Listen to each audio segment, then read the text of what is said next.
American Express Jersey Assurance is here to help fans. Listen to this. If you purchased a jersey from the NBA store using your American Express card and your player switches teams within 1 year of purchase, you can get a free replacement jersey. Pretty cool, right? Just make sure you use your Amex card and request a replacement within 14 days of the trade, and you can keep repping your favorite player no matter what the team. Terms apply. You can learn more about Amex Jersey Assurance at nbastore.com/Amex. You back your team, we back your jersey. Fontecchio. Who? Yes! The Italian 27-year-old rookie. Simone Fontecchio's name. Yeah, I believe it. What a name, baby. We're so lucky that you go to Italy every year, so we have you to pronounce Simone Fontecchio. Simone Fontecchio. Simone Fontecchio. It looks like LB from the White Lotus. Simone Fontecchio. Simone Fontecchio. Simone Fontecchio. What a name, baby. Simone Fontecchio. Simone Fontecchio. Simone Fontecchio. Who? Yes! Simone Fontecchio. Simone Fontecchio. Simone Fontecchio. What a name, baby.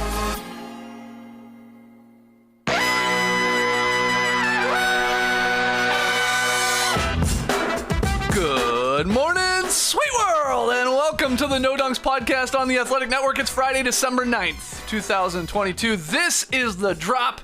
I'm J.E. Skeets here in the Classic Factory, and alongside me, as always, Tass Mellis. You never know what Jerome's working on. I was wondering yesterday. He's always lurking, that guy. He's always lurking. If you are just a podcast listener, do yourselves a favor and just come watch the cold open to today's show. Next to Tassie, it's the bearded one, my top shot hot boy, Trey Kirby. Hey-o! And over yonder, making the magic happen, super producer, JD.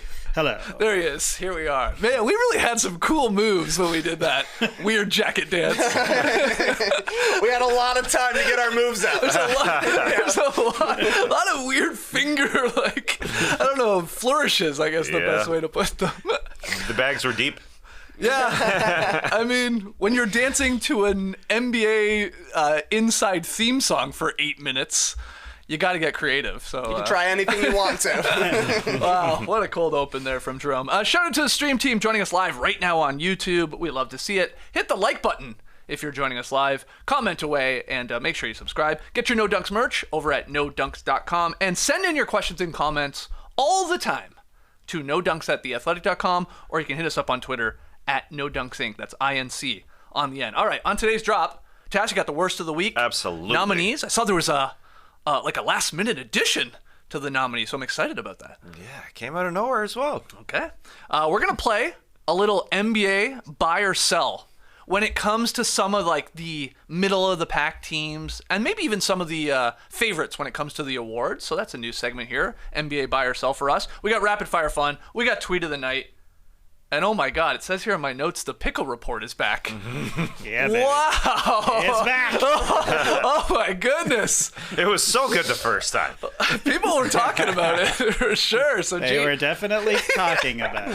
JD's Pickle Report makes its triumphant return. But first, let's touch on last night's action, especially the late game, which was a doozy. Jamal Murray's three gives the Nuggets the 121-120 victory over Damian Lillard and the Blazers. Do yourself a favor and go watch at least the wild ending that NBA YouTube posted of the final 3 minutes of this, because the shot making was next level. It was just it was nuts. I mean, there were a couple missed shots, but not many going back and forth between all the stars out there. What are your takeaways? Yeah, it was cool. Even when the stars missed, the complimentary stars made up for it. Aaron Gordon coming in, Simons helping out for the Blazers. Well, let's just talk about Jamal Murray. A wild game-winning shot in that it was designed for Nikola Jokic. Jokic had the ball, and he kind of fumbled it and said, you know what, you take it. I think that's galaxy brain, Nikola Jokic, thinking long-term. I just need my guy to get going. We need bubble Jamal Murray back, and he's coming along from his injury, and that looked like bubble Murray to me, just a really tough shot. He's a tough shot maker and a tough shot taker. That's what he does. And his former teammate, Jeremy Grant, was guarding him. He was part of the bubble, and I think he just sort of admired Oh, yeah, that's him doing the bubble thing. Now, lots of conversation about whether or not maybe they had a foul to give, maybe just foul, or what Chauncey Billups was very angry about after the game. Why let him shoot a three? Maybe force him to drive. Get up on there, and at least they tie. And then we have overtime here at home in a worst-case scenario. But this is a sort of emblematic of Jokic's first quarter of the season, letting other guys do it. As we've talked about, his shots are way down after 2 times winning the MVP.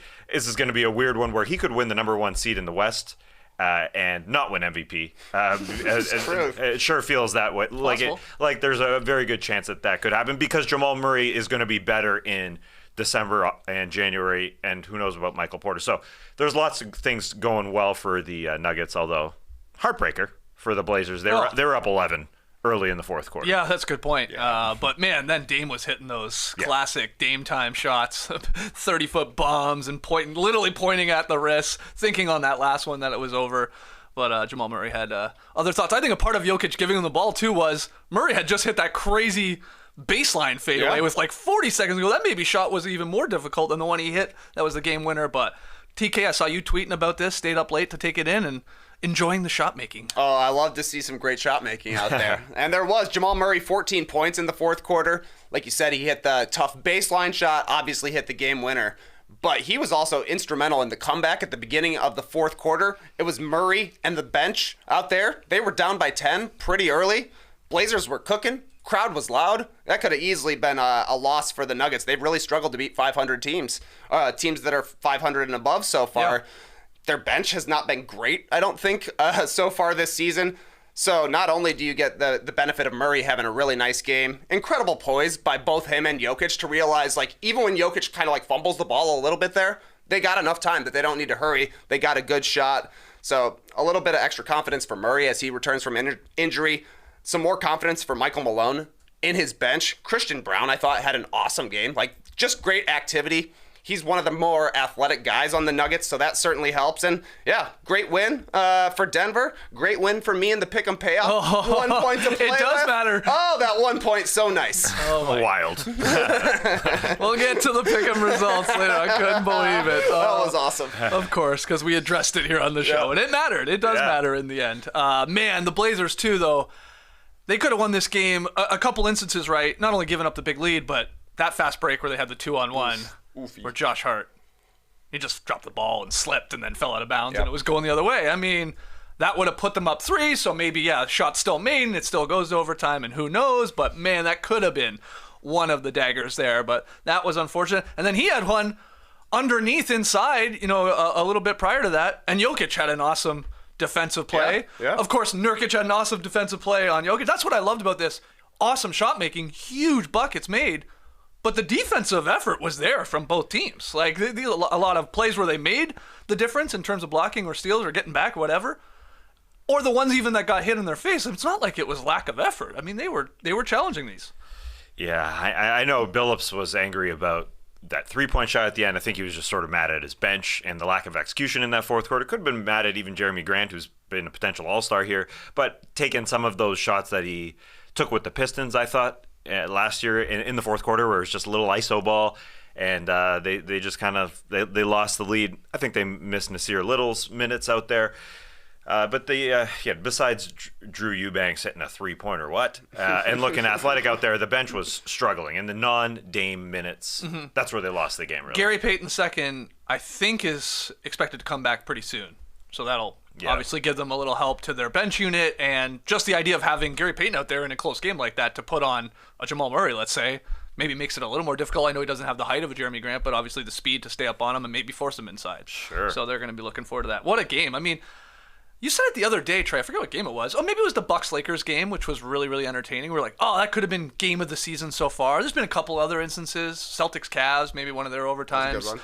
one. We got to build a list. We got to build a list. Like, this is on the short list right now. Oh, but it'd be fun to have, like, at the end of the year to be like, here are like the 9 or 10 games, whatever it is, that you should go back and at least watch the condensed version or the wild ending clip or the whole damn thing, because it was like one of the best games of the year. We did that 2020 when there was the break between the season and the bubble starting. We had to we came up with some content ideas. Hey, remember basketball? It was happening months ago, and these were some great games. So yeah, that's a fun one to go and relive some classic moments. My other 2 takeaways from this game: I do love that Jusuf Nurkic always brings it when he plays against Jokic. Yeah. Since they traded him to make way for Jokic. The right move for the Nuggets, I would say, but he definitely steps his game up in a revenge game sort of factor there. And number 2, the Nuggets jerseys that they were wearing last night, those their white ones, they just look too sweaty. Yes. They've got a weird kind of pattern to agree. the mesh in it that makes them look extra sweaty. It makes them honestly look sort of cheap. A little dingy. Yeah. I had I didn't write it down, but I was thinking that watching that game too. Not a fan of those. I was thinking too small. I was doing this, the old too small to my TV while I was watching it because the font is too small. It's tiny. Yeah. Denver. Again, it's ding. Yeah, it looks the balance just kind of, it's odd. Okay. What a game. Great game. Again, go check out at least the wild ending all caps locks clip that the NBA posts on their YouTube. It's worth it. All right, Keldon Johnson, hot start, helps the Spurs beat the Rockets. They end their skid at 11. They had lost 11 straight games, the second longest in franchise history. But the Spurs get the win over the Houston Rockets. I don't think we're going to spend a lot of time on this. These are 2 bottom-dwelling teams. But any notes outside of the Alperen Şengün dunk on Zach Collins that got called off because it was called a charge, and they went and looked at it and said it was. I guess a push-off, yeah. It's my only note. Yeah. It's my only note. But yeah, I mean, this was the true sicko test, man. The 2 worst teams in the Western Conference playing against each other. Nice job by the Spurs to get the win and not be the worst Spurs team of the past 35 years. So I think that's good. And yeah, Keldon Johnson, he started 5 for 5? Yep. The guy's a good player. He fell out of the rotation. He got benched earlier in the season, He which was was kind of struggling. weird. Yeah. He was. But I still think he's a quality guy. He'll probably stick around the Spurs for a while to the next iteration of when their team is actually good. And who knows? He can get his reps in now. Was Keldon Johnson, he went late in the first round, was he the pick that came in the DeRozan, Kawhi Leonard deal? Is that who he turned out to be? Somebody check that for me in the stream team. I think he was. He was drafted that God. year. Yeah. That makes sense. He was. Yeah. Mm-hmm. So the Raptors obviously were good, and 29th pick. 29th pick. Yeah. You have any notes on this one? Poor Zach Collins. He hit the ground pretty hard on that one. he did. And he exited the game. And we're going to get to a question a little later in the show about whether we want the referees to call the letter of the law. Oh, boy. And as far as travels go. Yeah. And moving picks. Everything. And the letter of the law says that Alperen Şengün used his off arm. Yeah. But it's natural. Yeah. It's natural to have an arm there. What are you supposed to do? One arm down? One arm No down? way. Yeah, you can't. Lock your shoulder in place? Play with a straitjacket out there? It doesn't. It's stupid. Yeah. It's dumb. That was an amazing dunk. And it hurts. It hurts to see it called that. He wanted that one so bad, too. He was, we're going to check that one. He was doing that immediately. He's like, we are taking another look at that. Yeah. And they upheld it, the call on the court. That hurts. It's natural to have an arm out there. When you're dribbling even, if you've watched the clips of our former producer, Matty O, dribble the ball, he's got his left arm protecting it at all times. That was so beautiful. I will say, I think they won it. They won it for Greg Popovich, who made his return to the bench. Yeah, he did. He was away for a couple of games because of a medical procedure, so they had to win it for Pop, and they did that. But these two teams are looking at the bottom of the standings in the old tankathon.com. Did you see it was going around yesterday? Someone caught a pic of 2 Spurs fans heading into the arena. The guy in front has Tank on the back of his Spurs jersey, 4 the number, and then the guy following him has Wembanyama. And I believe the number was 1. Yeah. So they always have to walk They gotta be in that order. Exactly, at least when the photo's taken. This is funny. It's pretty good. Should have Respect. pulled it for JD, but I don't think it was last night. I think it was a game or 2 before. But wow. they were probably pissed with the result. They now I think are tied. They'll be all right. Yep. They'll be all right. He'll be all right. Man, you want to be the guy that has the Wembanyama jersey in this scenario. Tank 4. Tank 4. I guess maybe they'll be bad again next year, probably. Like, I mean, they're even if they get the number 1 pick, probably not. Still going to struggle. You can wear it again next year. Yeah, he may have the longevity. If they don't get Wembanyama, that guy's kind of screwed. I was He thinking may get American Express assurance. I don't know. Send it back. We were debating, the idea that Big Tasty is a good nickname, and we were trying to like come up with like who should get that moniker, and I was trying to make the case Zion should get it because Big Nasty for Corliss Williamson, Zion the Big Tasty. But what about Tank? It's a great nickname. That is a great nickname. That was one of my favorite characters from The Matrix. Which one is he? I think he's one of the guys that's he's just like on the computer in the machine. Dozier's brother. Dozier's brother, yeah, right. PG Dozier's brother. Yeah, the Matrix family tree. I should have known. I think he might die. Spoiler alert. One of them dies for sure, gets shot. The older brother or the younger brother. Anyway, point is, Tank, also a good nickname. So this fan could get, cross his fingers and hope like a Kenny Lofton Jr. or something makes his way to the Spurs and takes number 4. I thought you were going to say that the Big Tasty is a good nickname for Wembanyama. It's not bad. He's got a tasty game. Yeah. French food's tasty. Okay. Yeah, whatever. okay. It's not as good. It's not as good as Tank. Alien. Yeah. No. All right. No, it's not. Final game last night. Bam Adebayo, Butler lift the Heat past the Kawhi-less Clippers, 115-110. Tass, we talked about it. That Florida back-to-back after they had lost that one in the no Magic, joke. the Clippers, with Kawhi and Paul George. No Kawhi in the back-to-back situation. Not a surprise there, but they still lose here to the Miami Heat. So they go 0-2 there on that little Florida trip. Talk about tough shot making. This came down to Jimmy in the last couple of minutes. The classic Jimmy going into bodies, being the smaller guy going into a body, but just using his strength to get enough space to be able to get it off. And then the classic Jimmy talking trash. Reggie Jackson covering him Well, at a couple times. times there down the stretch. What a He got mistake. matched up on him, yeah. Yeah, and then doing the motion of just get out of here. It's kind of like a get out of my way motion, which was weird. Paul George allowing Reggie Jackson to cover him a little too easily, I thought.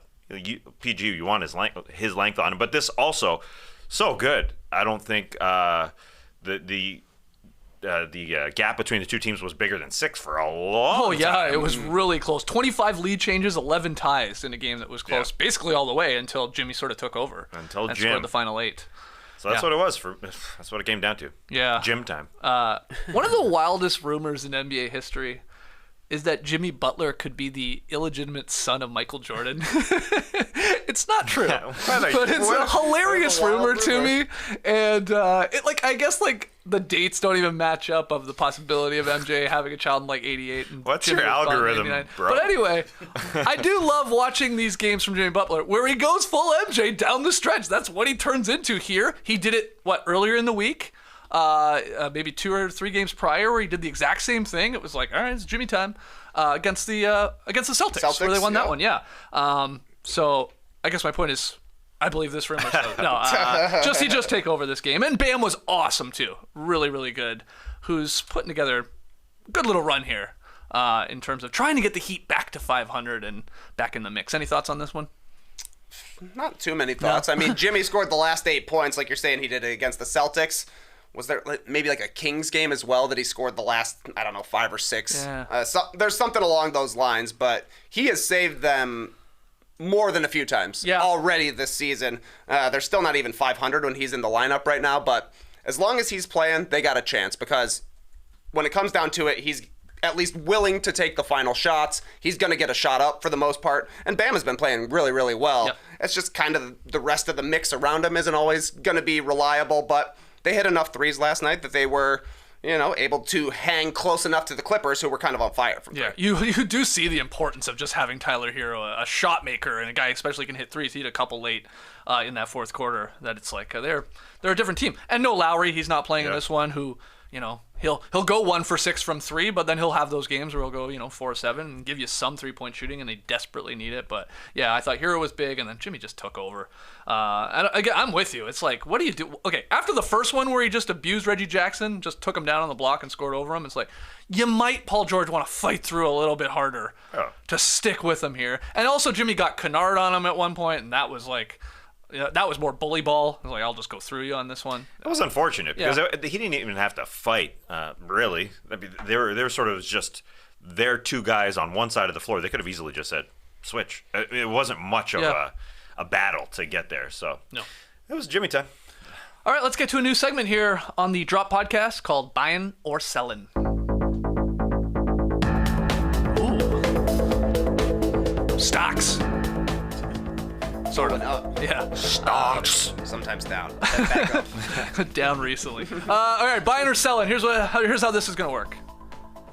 I'm going to give you some teams, again, that are usually in like sort of the middle of the pack. We're trying to figure them out, and you're going to tell me whether you're buying, so you're like sort of high on them. Their chances to get it going, either maybe title contend or whatever, like go up the rankings, or selling, where you're like, not convinced, don't think we're going to see it. And we'll go from there. And we got some award-based ones as well if we have a little bit of time. But let's start with the LA Clippers. 14-13, they're 9th in the Western Conference. Are you buying or selling the LA Clippers? This is a real tough one. It really is. I say it's tough. I just lied. It's simple. Do you believe Kawhi Leonard is going to be healthy the rest of the season? Because we just saw what they did with the Miami Heat. They've got enough supporting players. Very good supporting players. Batum, Kennard. Zubats will not go anywhere. He's solid as a rock. He's a GIC. He's a Bond. He is not rising. He is not falling. That guy is steady. So is Kawhi Leonard going to come back and play a lot of games? And so it's very difficult as a prognosticator of stocks to really say, yeah, the guy's going to come back or not. It's just a feel thing, or just whatever you think of Kawhi's recovery, his rehabilitation. I'll say yes, I guess. I really sorry. I think the Clippers in this one, it really should have read, or I should have proposed it as Clippers as a title contender. This isn't Clippers get into the playoffs, Clippers even win a playoff series. They built this team with 2 superstars with the idea of like, we can win a chip. We should be competing for a chip. Yeah. They've made some playoff runs and all that. Injuries have bit them in the ass with these guys, but that to me is like, are you buying or selling that come the end of the season, the Clippers will be one of your 5 or 6 teams where you're like, yeah, they could win a title? It's all the answer is the same though. It's whether or not he comes back and plays. Okay. Because Paul George is playing. What would lead you to believe that? I mean, like if you are betting, you're not going to bet on that. I'm not going to bet a lot. There's no doubt about that. He is, air quotes, healthy, but he's not playing a lot. it is a very, very strange comeback from rehab, but we're Raptors fans. We've seen some strange rehabs from Kawhi Leonard before. This one's stranger, though. Yeah, I guess I will counter that with when he didn't play those 20 or so games with the Raptors, they were still good. Mm-hmm. And I think they were a better team than maybe this Clippers team. Mm-hmm. And then the other part is he did play 60 games, and I don't think he's going to get anywhere close to that. And the other thing is, can he just come back in March, start playing full time, we always debate this, is like, is that enough? Can you just plug a superstar guy in there, change the sort of the makeup of your team, how you're going to play, and then can you just roll through the playoffs? Or do you need an 82-game season to some extent to build those reps of comfortability with your squad to then make the march? I don't know what the answer is. I think it's more the latter, than it is, well, just save them till April and let them play. I just don't buy that's the way basketball works. But what are you doing, buying or selling the Clips? Big sell. Big time sell. For those reasons exactly. I think they look like a team that doesn't have any cohesion right now, that's trying to work in 2 heavy usage guys, and Kawhi Leonard and Paul George, who you don't know if they're going to be out there every single night. They have no chance to really build on their chemistry, and I think that they're going to be punting too many games as the season goes on for them to really turn it on and become a challenger here. They're looking like a play-in team to me. Like, how do they get up into the top 6 is the question, because there are so many good teams above them. Phoenix, Memphis, New Orleans, Denver. That's a top 4 that seems pretty solid. You have to think Golden State's going to make their way up the standings at some point. I think Dallas is a more reliable team, at least right now. The standings are pretty tight, but they need to go on a run. to like establish a actual playoff seed, and how do they go on a run if you can't rely on Kawhi Leonard, who has already said that his recovery is going to take 2 years. He's not even 100% in on this season. He's in on next season. So maybe next season, the Clippers. I mean, we say that every single year with the Clippers. Right. But I don't know. Kawhi's going to play like 40 games this year. Is that enough when he's your best player? No way. There will be some hearts broken in the Western Conference. It's a good point about how many damn good teams there are. The Sacramento Kangs are around. The Utah Jazz are around to add to all those really good teams. Right. Things that the Clippers have going for them, they're a top 5 defense right now. Yeah. And so that's going to happen every night. Yeah, and they win when they're 5-2 when Kawhi does play. He hasn't played a lot, and he doesn't even play a lot of minutes when he plays. He plays like 20, 22 minutes, something like that. Negative is this is year 4 of this experiment, which seems crazy, but this is getting on in years here. It's not the first year when they were really good. You brought up that first year, they were a monster that year. Coming out of the gate, top 5 offense and defense. Now, they have a bad offense because they kind of don't have an identity. They really just rely on those 2 guys to make plays. So, yeah, it's a crapshoot. If I'm a buying stock man, I think the stock is probably at its lowest that it's going to be this season. So it might just be a buy low opportunity. But, yeah, a lot of teams there in the West are going to have their hearts broken. They're going to be playing teams. Fighting for the playoffs. There's just too many good teams. One of those teams. Let's go to the Minnesota Timberwolves. 500 right now. 12-12. Obviously, Cat is out for 3 or 4 weeks here. They're 11th in the Western Conference, so it's all jumbled up. Buying or selling on the Wolves. Now, I wouldn't be saying Wolves as title contenders, but Wolves obviously getting up there in the Western Conference standings, winning a playoff series, stuff like that, like making some advancement off of last year's run, or getting into the playoffs. I guess I'm a minor sell here then, because I think they're going to have the same season as they had last year. They're looking at the play-in tournament right now because they're in the same spot as the Clippers. They need to go on a massive winning streak in order to climb up the standings, just because there's so many teams that have got off to a better start than they have. That being said, Rudy Gobert's teams, for whatever reason, have gone on a lot of win streaks over the past few seasons. Teams give up in the middle of the season, and a Gobert defense will show up, so maybe they improve. And there is a little bit of getting to know each other between Anthony Edwards and Rudy Gobert. There's a hilarious clip going around. They ask Anthony Edwards, so you guys got Rudy's back going back to Utah? What makes it a big one? You're playing at Utah. Rudy used to play for the Jazz. Yeah. Yeah, we definitely want to win. That's the only goal. For Rudy, too. Did he know he played for the Jazz? I mean, I know that Anthony Edwards knew who Rudy Gobert was because he trash-talked him and said Kristaps Porzingis is a better rim protector than him. But maybe he thinks it's a different guy. A different Gobert. It's possible, I guess. I think Anthony Edwards lives in his own world. Yes, he does. Which is fine, but that was a funny clip. He didn't want to answer that question. Or he just wasn't even listening. I don't think. I don't think he's a big Rudy fan. But I think this time without Karl Anthony Towns is forcing them to get along. This is the best stretch of Anthony Edwards' season, the last few games. He's awake. It seemed like the beginning of the season he wasn't all that good. That's the guy who's going to take them places. And I do think there is a run in this team. Okay, so you added a big guy here. It's a very weird scenario where you're clogging the paint, you're clogging the lane. Everybody's learning it. There is definitely a learning curve, and they're 500. I don't think it can be worse. And I think this is going to be the best stretch here as we get into the second stretch. As we get into them going into Utah for Rudy, I think they're going to have a good game tonight. It is tonight that they're playing. Anthony Edwards is the key. I think he's been sort of floaty the first quarter of the season, but he has gotten better to me the last 5 games. He's been good, and so I think they'll learn. I think they'll learn pretty quick. Eric has a fun question here in the stream team. Would you rather have the Wolves or Clippers roster? He thinks it's a tough question. Do you as well? Who'd you rather have? I guess fully healthy, let's say. Fully healthy this season, let's say, because you can't think long term. Long term, okay, fully healthy this season to make a playoff push. Fully Clippers. Okay. Fine, yes, I'll take the guy who's won Finals MVP. There you go. Yeah. Twice. But they're never going to be healthy. So that's another problem to me with the Timberwolves. Anthony Edwards is playing his best basketball right now. They're looking okay. what happens when they bring back their face of the franchise? Yeah. Karl Anthony Towns is coming back at some point. Yeah. And it has not worked so far. All right, let's go over to the Eastern Conference. Team that played, won last night, the Miami Heat. 12-14, 10th in the Eastern Conference. Though I would like to note, they're like, are they 4 games back from the 4th seed in the East? It is toit. Like, they're not that far behind, like, the Nets, who currently sit. No, 2 games back. 2 games back. Jesus. Yeah. Well, there you go. It's tight.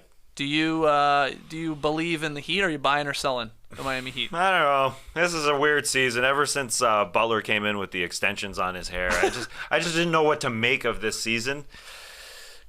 They can easily say, hey, we're a playoff team. We'll sort of make our way through the season at 500 and figure it out then. They've got these guys coming into the lineup in classic Heat style. Your Martins. Yesterday, they started a man by the name of Drew at point guard. I've never heard of as a two-way player without Kyle Lowry and Gabe Vincent. It feels like the Heat are going to get it going in 2023. So buying or selling, I'd buy. I'd buy at this point. I would buy as well, but the issue is that I keep running into is once we get to the playoffs, they're not, this team currently as constructed, they're just not going to beat the Bucks or the Celtics. But I also think the Heat could beat any other team in the Eastern Conference in a potential series. You know what I mean? So I guess in that sense, I'm buying, even though they have a really bad record here. What about you, Trey? I'm holding right now. Okay. I'm down on the Heat in general, but they're going to get better because they've played the 3rd toughest schedule in the league so far. Things will get easier. They will make a trade at some point because this team, like you're saying, Skeets, this is not a championship contending team. Pat Riley likes to win championships. He doesn't want to finish 6th. Yeah. I do have some concerns, though, about them getting up to 6th. I think they're going to need some good luck to do it because Boston and Milwaukee, clearly ahead. I think Cleveland, pretty clearly ahead. Philadelphia and Brooklyn, a little bit unsure. Atlanta's imploding. Toronto is mid. Indiana and New York probably going to fall off. There's a chance that the Heat get up to 6th. But what's that do for you? Right. 6th in the Eastern Conference. You're probably playing Cleveland. Okay. Yeah. You can maybe beat Cleveland. They don't have a ton of playoff experience at this point, but then you're running into Milwaukee in round 2. Yeah, that's exactly how I'm looking at it. Their next 9 games for the Miami Heat, I've brought this up a couple times. Let me just go through it because I think these are like sort of important to them getting up into possibly like home court advantage territory in an Eastern Conference first round. They host the Spurs on Saturday, the Heat do. Then they have a 4-game road trip in Indiana, OKC, and Houston. That is a back-to-back there, OKC and Houston. Then they go to San Antonio. So they got 2 Spurs games here. Then they have 4 straight games at home over the Christmas holiday, which is nice for them. Bulls. It is nice. It is. I mean, very nice for them. Bulls, Pacers, Wolves, and Lakers. All those teams I just said. In my gut, it's like they should go worst, like 6-3. I'm not saying they will, but they should have that goal to go worst 6-3, if not better. And then they're back over 500, and right there in the mix probably, depending on what those other teams do ahead of them. For 4th, 5th in the standing, stuff like that. I think this is a very vital stretch to determine whether or not Pat Riley will say, no, we got to shake this up and make sort of a move. So something to watch. And I think a guy who will help, who's coming in their roster, like through their roster, is Victor Oladipo, just coming back. I know I thought Victor Oladipo may not be long for this league, but after last year, they signed him to an extension.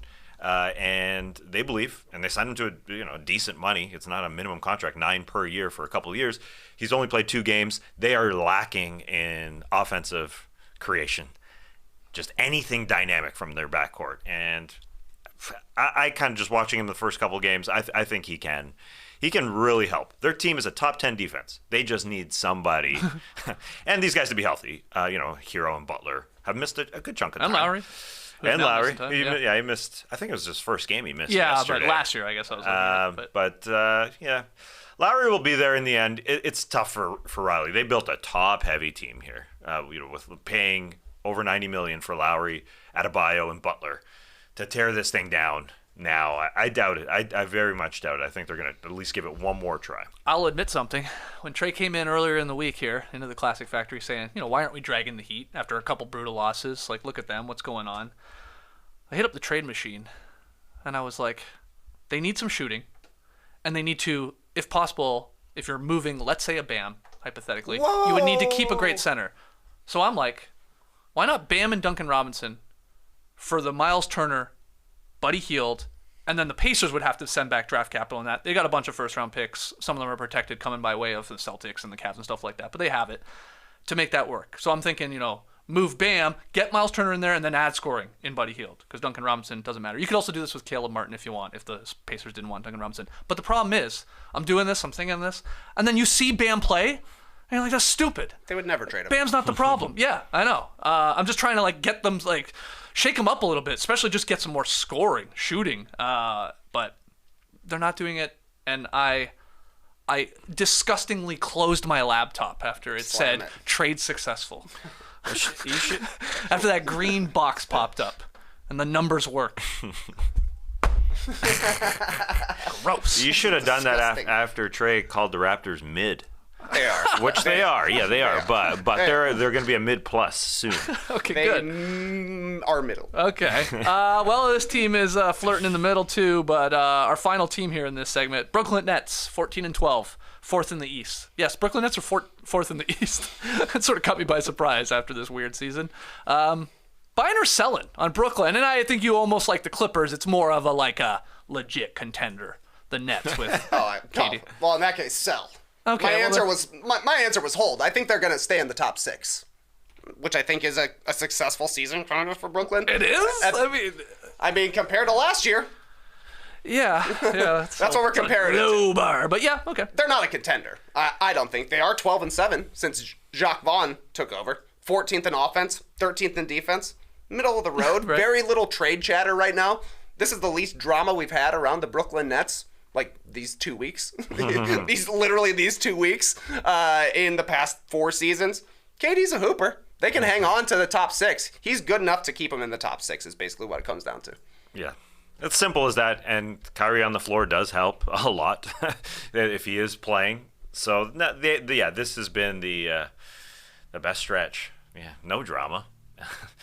And if you look at their schedule, they could actually move up in the standings. They do have a road-heavy December, but there are teams that they can beat there. So I don't want to say they're a contender because I will not buy into that. Okay. But my biggest question is there's 2 months till the deadline. December 15th is coming as well for the ability to trade guys who are signed in the offseason. Are they going to move a big piece? We talked about Pat Riley trying to tear it down. Kyrie Irving is a free agent. Mm-hmm. What are we doing here? Are we signing? What are we running here? Sean, Joe, what are we doing? Are we looking at this as a... Hey, Pat. Pat, this is Sean. This is Joe. I also got Joe on the call. Got you on speaker. Hey, Andy here too. Andy's the deal maker. Wow. That's where the true NBA sickos out there, when we just name front office guys by their first name and see if you know who we're talking about. Yeah, Joe doesn't get in on the calls, I don't imagine. It's not like Mickey gets in on the calls for the Heat. I don't think. So Sean and Pat are talking. And hey, Pat likes taking on challenges. Hey, maybe. Kyrie. Take Kyrie. They're not signing him to an extension. The Nets, yeah. So that's my thing here. What do they do? I agree. They're sort of a mid-league team, and this is the best stretch of their season. So a couple things from the stream team. Ziggy says the Nets are quiet, which is what they should want. We all agree with that. And Kirill here said, I can't sell the Nets for Durant alone. Yeah. And this is his first buy today. So I see you buying out there, Kirill. I guess he was selling on the other 3 teams, the Clippers, the Wolves, and the Miami Heat. Yeah. But he's buying on the Nets because of KD alone.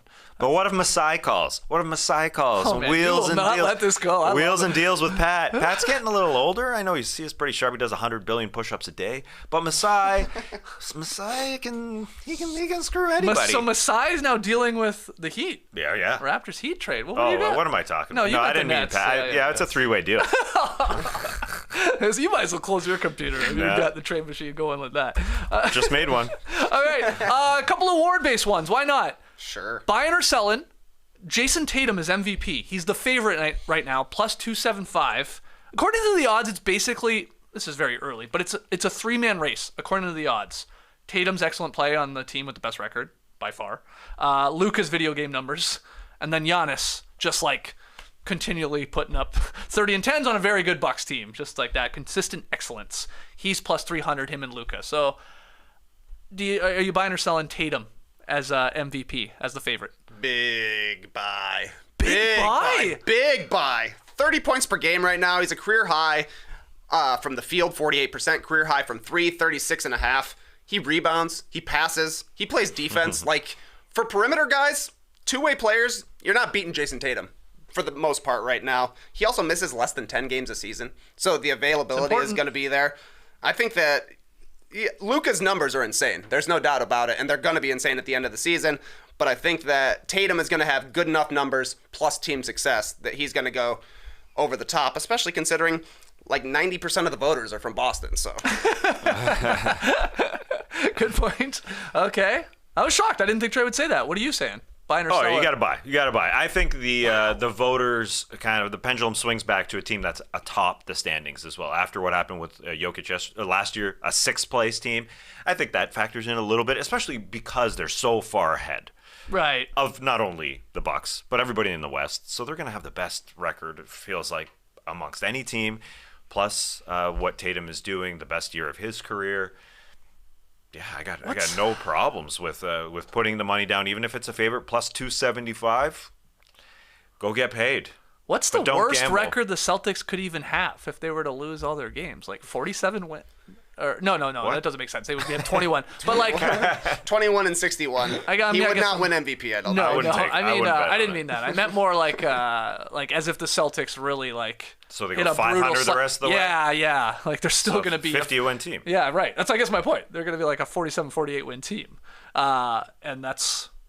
I know it's different season to season, but that's like what Jokic won it with, right? Yeah. As a 6 seed with that many wins. So you think best player on the best team comes through this year? Last time we had that was Giannis in 1920 in that shortened season, because Jokic the last 2 years was not that case on the best team record-wise in the league.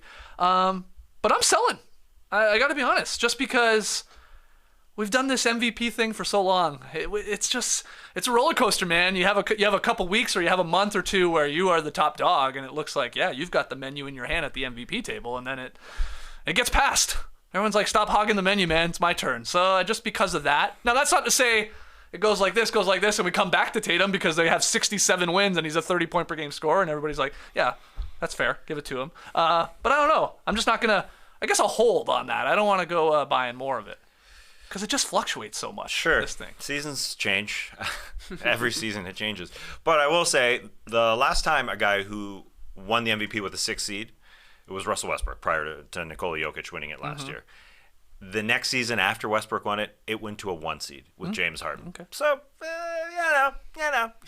who knows? I will say, though, the Celtics are just so far ahead. It's an easy check mark.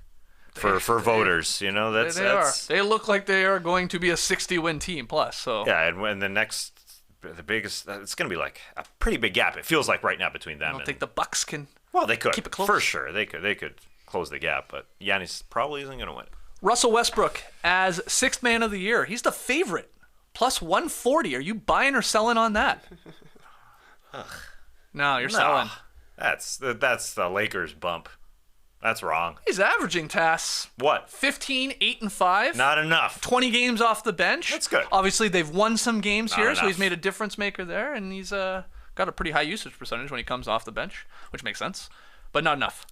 I love that he's made the change. It's incredible, but the numbers aren't as good as Benedict Mathurin's numbers should. Yeah, they should drop a tiny. They'll drop a tiny bit. A rookie will. They'll generally come down probably. They got to play a lot of games. Not used to that. It's a good story. It's a very good story for Russell Westbrook to get it. 14 seasons. He hates it. He hates it. He hates it. he comes off the bench for 1 game in the preseason. 1 game, and he plays 5 minutes because his hammy gets tight. And he says, well, that was weird for me. I didn't like that. I got injured because I came off the bench, and I just wasn't warm out there. Then he comes into the regular season. He gives in to Darvin Ham. He concedes. Bam! It's Melo all over again. But yeah, it's a great story. But I don't know. You're selling. Do voters like stories? I guess they do. Yes. Yeah. That's why it's a buy for me. This is the rare 6th man of the year case that has a narrative element. Wow. The guy has refused to come off the bench for the past few seasons. He finally does it, and it turns the Lakers season around. If they're able to keep winning some games, it's like a double narrative. So that's why, to me, I'm in on this one, just because it's like, look at this. We might be having an MVP who wins Sixth Man of the Year. Bill Walton has done it. Yes, yeah. It has happened in the past. But, yeah, I think that the narrative will factor in heavy. And then you look at Ben Matherin's splits. He is getting worse every single month. Less scoring, less making. He's a rookie. That's what happens. Yeah. But I don't know. It doesn't seem to me that the other guys who are challenging here have passed Westbrook yet. Like Jordan Poole, he is now starting a little bit. Doesn't seem to have the same verve right now. Christian Wood is putting up numbers. Good, yeah. Yep. I think Brogdon, to me, is maybe a guy who will be making a case as well, because the Celtics are playing so well. His numbers are pretty solid off the bench. He's like over 50% from the field at this point right now. Guards have won this award in 10 of the past 11 seasons, too. It usually goes to a guard that comes in, gets buckets, so maybe that helps the case for Westbrook or Poole or Brogdon. But Christian Wood, averaging 17 and 8 in 26 minutes, shooting 56% from the field, 40% from three. So he's an elite big off the bench. And Bobby Portis is really, really strong for the Bucks too. So if they are really close to the Celtics in terms of record at the end, he averages 14 and 10. He has started some games, he gets the spot start there when it comes to some injuries, but he's been great for them too. So I'll sell on Westbrook though I love Trey selling the narrative to me. It's a good point. They'll have to have a little bit better record, I think. Like the Lakers will have to be in the play-in at the very, they can't be like the 13th seed or something like that. I know people don't generally care about that in this award, but you gotta be on a winning team. A good team. It hurts the story. That's for yeah, sure. Because then it's like who cares? Yeah, they gotta win some games. Okay, final one here. Shai Gilgeous-Alexander as most improved. Buying or selling? He is the favorite significantly, minus 135 right now, according to the Vegas odds. So, are you still buying on that? Because it's like, who else is gonna take it from him? Shai isn't fading. He's the favorite now, and I think he'll be the favorite at the end of the season. I just believe the numbers are going to keep up. The shot profile is ridiculous. He doesn't take a lot of threes. He just muscles in and gets wherever he wants. So I just don't think he's fading. Obviously, it mirrors John Morant's Most Improved Player award, and that's fine. Yeah, that seems to be where the Most Improved voters are going. Buying. Okay, Trey? I'll hold, just because it's either Shai or Lauri Markkanen right now, and maybe voters will give the award to the player who actually ends up with the better team. Both Utah and OKC falling off a little bit here. Utah's hanging a little bit better, but I think Shai Gilgeous-Alexander should be making his case for All-Star and All-NBA. So I don't know. It'll be interesting to see if they go the exact same way, because this would be the same vote as the John Morant vote last season. 100%. SGA still averaging 31 points per game, 6 and 5, and I don't know. Is he a top 15 player in the league? On any given night, it feels like. He's on a lot of the court. Right now, yeah. People are waiting. You're waiting to see him fall off. Ain't happening. Yeah. Tyrese Halliburton is second in odds. He's plus 450. He's leading the league in assists. The Pacers have surprised a lot of people, so he's there. And then Lauri Markkanen, you said it, Trey. He's keeping the Jazz relevant. He's plus 600 for MIP. I thought in going to look at his numbers, I was like, okay, he got off to that unbelievable start. He must have slowed down, right? Not really. Before he caught this little illness that kept him out of that Warriors game, over his last 4 games, he was averaging 25 and 10 with 5 3-pointers made a game. Curry-like out there. Lauri Markkanen. So, yeah, he's got to be in the consideration. But SGA outside of an injury, how does he not? The 31, 6, and 5, those are stupid numbers. How about this take from JPD? Yeah. In the stream team, who says, we won't get another John Morant situation. The guy did give away his Most Improved Player as soon as he won it. To Desmond Bane, I don't deserve this. This is not an award for me. That was a weird thing. Yeah, but we've gone down this slippery slope over the last couple of years. That was where it just kept going, and then it did get to a guy that was like an MVP candidate. We're getting back to basic Skeets, pure basketball. Okay, so Lauri Markkanen then would be a selection? Even Halliburton. Markkanen and Halliburton. I think Markkanen probably more so just because he's a little further on in his career. I guess Bol is a guy who will probably get votes as well. But we're going back. We're going back to basics. Back to basics. Okay. Well, we got to take our first break. When we come back, worst of the week nominees. Don't go anywhere. It's always around now that we start thinking about New Year's resolutions. Guys got anything in mind for 2023? No. Already perfect? Walk more Walk more. instead of sit. Please, walking your cat. Yeah, I'm walking my cat more. I'm one of those people. Nice. I got a few in mind as well. More emotional vulnerability. That's a big one to me. Learning how to pronounce emotional vulnerability is going to be another one. Put that one first and then do it. We'll see. We'll see if it comes around. Want to step up my post game a little bit? Thinking about tinkering with my shot mechanics after the haters got to me. Oh, no. And you guessed it, 2023, it's the year I dunk again. Maybe you're going with something a little more classic, though, like wanting to work out more, in which case Peloton's got a gift for you. Right now, you can get up to $200 off accessories like cycling shoes, heart rate monitors, and more when you purchase a Peloton bike, Bike Plus, or Tread. And you can get up to $100 off accessories with the purchase of a Peloton guide to take your workout to the next level. Make this the first step toward achieving your fitness goals in the new year, and once you start, you'll see why so many people stick with Peloton. With a variety of workouts from cycling to scenic runs, boot camps to power walks, you'll find classes that work for you, taught by world-class instructors who know exactly how to get the best out of you. So don't wait. Get this offer before it ends on December 25th. Visit onepeloton.com. All access membership separate. Offer ends December 25th. Cannot be combined with other offers. See additional terms at onepeloton.com. If you own crypto and leave it on the exchange where you bought it, like Coinbase, that's a mistake. We've heard the news lately. Exchanges closed, accounts frozen, dreams crushed. People are learning the hard way. Crypto on an exchange is not really in your control. So what can you do? Get a secure crypto wallet and control your crypto yourself. You need to check out Zengo, the simple and secure crypto wallet with everything you need. Over 2 million Bitcoins have already been lost forever, just gone, because most crypto wallets come with a private key that you need to secure. If the private key gets lost, hacked, or stolen, say goodbye to all of your crypto forever. So get this, Zengo created the crypto wallet everyone's been waiting for. It's controlled by you, so unlike an exchange, no one can access your crypto but yourself.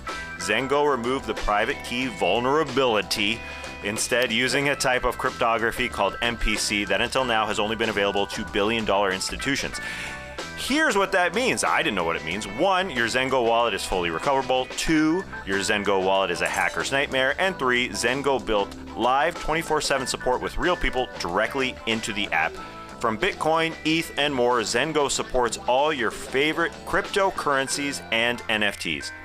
Keep your crypto and NFTs safe with next-gen tech the big guys have been using for years, thanks to Zengo. Download the Zengo app from the App Store or Google Play, that's Zengo, and use code NODUNKS to get 0% fees on your first purchase of up to $1,000 when you select Banksa as your purchasing option. I like saying Banksa. That's code NODUNKS for 0% fees on your first purchase. Here it is again, via Banksa.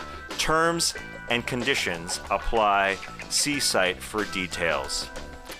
Little known fact, that's Kevin O'Connor playing the guitar on that last ad read. Those tasty little licks. Let's get to Worst of the Week. Ladies and gentlemen, the Worst of the Week. 4 nominees. You guys tell me who should take this home. First nominee, I believe, is the winner. It's Bradley Beal. Bradley Beal joined the No Chill show with Gilbert Arenas and Josiah Johnson. It's called the No Chill with Gil show. Mm-hmm. And he was asked why he signed with the Wizards this past offseason. At first, he said normal type stuff. I believe in our team. We're going to grow and all that. But nothing really matters until you say but. It's the stuff that you say after the but. So this is all that matters. I think we have a clip from it here, JD. On the flip side of it, the business side of it, there were no teams in the market. Oh, wow. Just free agency wise, I'm just being frank, right? There was nowhere else for me to go, right? Where I can, I can go win, right? It was teams that strategically wasn't what I wanted, right? So it just, realistically, I won't say my hand was forced, but this was my best decision, best option on the table at the time, so. I love the honesty. Yeah, you're right. That's an honest answer right there. Yeah, people can say, yeah. The more honest answer though, dollar bills. Well, I think he's saying it goes hand in hand. If the dollar bills were on the right team, or I could maybe have a chance to win, then I would have gone there. Well, either go full on lie and say, I want to win here, or full on tell the truth. Okay. The money, and I had no better options, which is what he said. He literally came out and said it, and this isn't the first time with Bradley Beal. He's half-heartedly bought into the Wizards every time he signed a contract extension. He wholeheartedly bought into the payment from the Wizards. The contract, he accepts as it. you should. He accepts it. Yes, he allows that direct deposit to come through every 2 weeks. Yes. But he 2 weeks, every 2 weeks in the NBA. I'm pretty sure. And starting in October through April, they don't get paid in the summer anyway. Oh, tough To manage your dollars. Yeah. But what he's telling Gilbert Arenas and Josiah Johnson there, and you could tell it's in the Wizards movie facility. It's their facility. There's a logo in the background. He allowed this interview to happen. Yeah. And he just sticks a heart. If people go and find this, if Wizards fans go and find this, a Redditor, Deleted, was the one who went and found it for us. He threw it up on Reddit, and that's got to be a stake to the heart, right? On the flip side of it, the flip side of it, I actually agree. From now on, I'm calling him Bagley Beal until he gets traded, because this guy's going to be in trade rumors every single season for the next 5 seasons, just like he's been in trade rumors the past 5 seasons. He's on the Wizards because they can pay him a lot of money. It's very much Carmelo Anthony in New York at this point. So, you know what? His family is set for life. Mm-hmm. That's true. Way to get that bag, I Brad, love. He don't care about winning. I love when he first starts to say what he's going to say about this idea. There's no other teams out there that I wanted to go to. Josiah drops a, oh wow. He's like, oh, here we you're go. being honest. Yeah. Interesting. Yeah. This is what we're here for. Oh, okay. Yeah, this is the good stuff. Trey's done his Babe Ruth call with this one. I remember when Beal signed the deal, or we're getting close to him possibly signing. Was he going to? Was he not? You were like, yeah, he's going to sign it. And then he's going to be gone in less than 2 years. We'll see if it happens. Yeah, But if I'm betting, I'm with you on that one. So. Yeah, he's played his options. He signed a 1+1 Right. that Wizards fans were so pumped for. Oh, he signed a 2-year extension. He signed a 1-year extension, then he's getting paid a lot. I don't think the trade rumors have been happening this season. Not really. Right? No. It's quieted down because it's just so much. True. So much cash money. Yeah. Also, not easy to trade a guy on a contract like that to make the money work. But maybe that'll be Pat Riley's move. Brad. Hey, Tommy, it's Pat. Tommy, Brad very doing? nice. Very nice. I think, Tommy Paul. Nice, Tommy Tommy. point for you on that, Tommy. think Ted gets on that call? Nah. Leonsis? Too much? The owner. The owner. Got to sign off on it. Yeah, he signed on that big deal. He signed off on that media room that they were doing the interview in. A wild one for Brad. Anyway, nominee number 2. It's a more simple one. It's a visual one, but I'll explain it to you. Nick Claxton, also known as Nick Claxon of the Brooklyn Nets, because they dropped the T from his jersey for a while. How does it happen? Literally, on his jersey, as he went out to play, it read CLAX blank space ON. Aren't these things stitched in? I don't know. I mean, question. you would It think got so. ripped off. They did correct it mid-game. Yeah. Somebody figured it out. The equipment. Drew a T in there or what? They have multiples of Got a these T jerseys. around here. I mean, I guess if you're got a name like Claxton, if you're gonna lose one letter, it's sort of a cool letter to lose. Still sort of works. He was on that game. I don't know if he was, but yeah. I guess worst of the week to who? To the manufacturers of the jerseys? To the staff there with the Nets? I gotta go equipment manager, Okay. but I hope you got a first name ready for that one. First name of the equipment manager Wow. from the Brooklyn Nets. All No. I see when that picture comes on is Clax on, Yeah. Clax off. Or like Claxer. or Karate Kid. Yeah, Clax yeah, on, that's not clax bad. off. That's not bad. You said the T came back later on? it did. Oh, he got a technical in the game. Because usually they're Joking today. We were joking. Shout out to Jeremy and the stream team for assisting with that one. assisting. He said, "Give that man a T." Yeah, nice. Okay, you took it home. So usually they're hanging in the guys' lockers pregame, right? The Yeah. jerseys are there. was the T on there? Did Nick probably just missed it that it was not on there? Yeah. Maybe it came off in the wash. I don't know. Who knows? Who knows? Who knows? Oh, yeah, can't wait to get to the bottom of that. So Do you know what? Do you want me to get to the bottom of it? Sure. This is gonna be weird, but I found out last night one of the girls on our basketball team, our YMCA basketball team, she's related. I think she's a cousin of Nick Claxton. Just found this out. I'm gonna do some investigative reporting into this. We gotta find out. Yeah. I would love to get an interview, not with Nick Claxton, not with the equipment manager, but the cousin of Nick Claxton. Okay. I would love to interview the cousin of Nick Claxton. I'm telling you, I learned this last night. Like, oh, wow, that's cool. All right, third of 4 nominees here. It's another visual one, but I will explain it. The Houston Rockets Twitter account, because in anticipation of James Harden coming back to Houston, they posted this That's weird. split screen of James Harden's face and their newish star, Jalen Green's face. So it's just half and half. So it's basically trying to tell Houston fans this is the transition from our old star to our new star. But number one, it looks weird. Number two, you're putting a lot of pressure on the young guy that you're going to be an MVP one day. And so I guess they got so much pushback, they deleted it. Oh no, that's the worst thing you can do. Yeah. It's just a picture. Yeah. Just They have very different faces. That's what makes it look super weird.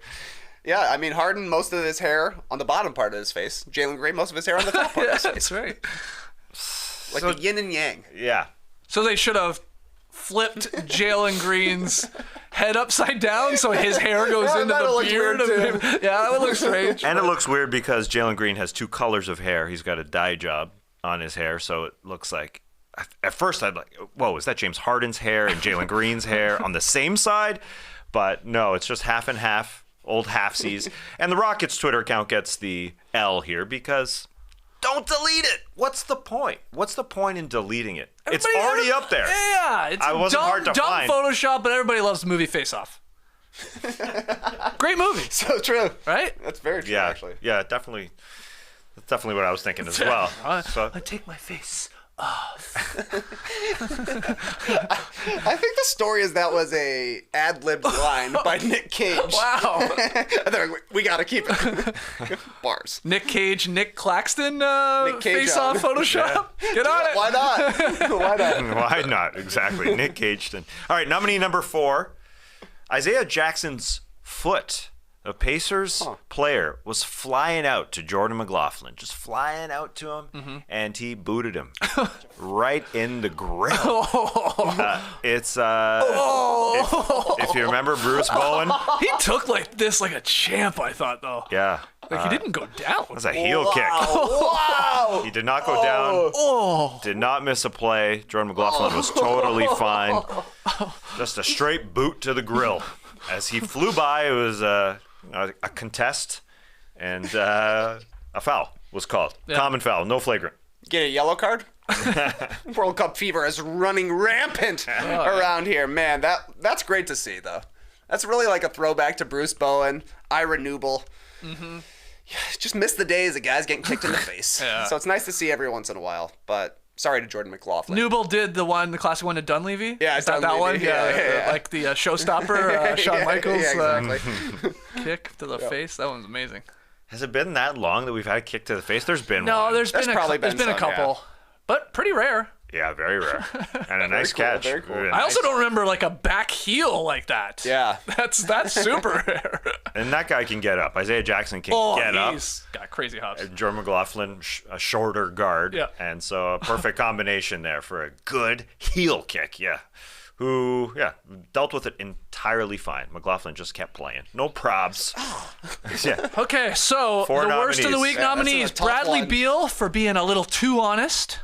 Bradley, When it the came to real his- Beal. Yeah.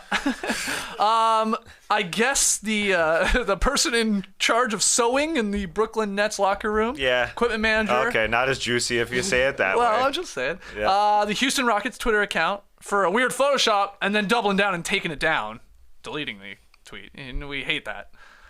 And then the final one, Isaiah Jackson's foot. That's a His tough heel. call, man. That's a tough call. To me, it's Beal. Yeah. Come on, Brad. I sort of love it. Yeah. Also, I'm getting paid the most I've ever gotten in my life. Why doesn't he say that? Just say it. Say it. If you want to be real, say it. We went in half. He went half in. He didn't go all in. He went half in like a Photoshop from the Exactly. Houston Rockets. Yeah. Okay. So that's my pick. Let us know in the stream team. Let us know if you're listening later who wins worst of the week. According to you, tweet us in at NoDunksInc or let us know here live on YouTube. All right. It's time for the Pickle Report. Forgot about the intro. I know. It's pretty good. The Pickle Report presented by Next Evo. JD, they loved it so much. They won. They wanted me back. They had me back. I'm so proud, guys. Pickle Report. So last time we were, I did a Pickle Report. I was talking about my Raynaud's syndrome, or what was the other word for it? Not syndrome. Condition. Phenomenon. Phenomenon. That's it. And that's where stress and cold will drain the blood from you, constrict the capillaries in your hands, and make it very hard to hold a pickleball racket. Or a pickle. Or really anything. Yeah. But it got warm here in Atlanta. Yeah. Really warm. So, I mean, the stress part was still there, but the cold wasn't, so I didn't have the same thing. Also, I was taking my Next Evo Naturals Stress CBD complex. But anyways, it was a pretty rough couple of weeks for pickleball because the Y that I usually play at was flooded. Check this out. This is the other morning. I took this in the hallway. Whoa. It's like, this is just from just from rain. Rain. Yeah. This is on the bottom level, too. So this is coming through That's not good. levels. Yeah, anyways, so pickleball was canceled. Pickleball was canceled at that Y, but they put us up in the teen center down in Eastlake. That's right by me. That's where we have practice. Yeah. I saw the pickleball nets last night. That's where I was playing, Skeets. Amazing. That's where I was playing. And, it was it was fun. It was good. I played okay. But the big story with pickleball this week has an NBA tie-in because Rachel, she was playing at the teen center. Yep. And she's sitting there on the bench waiting for her time to come in. And this very fit gentleman walks in. And Terrence, who my wife is sitting next to, he plays with the pickleball with him. This guy is a 6'7" ex-basketball player. Terrence is.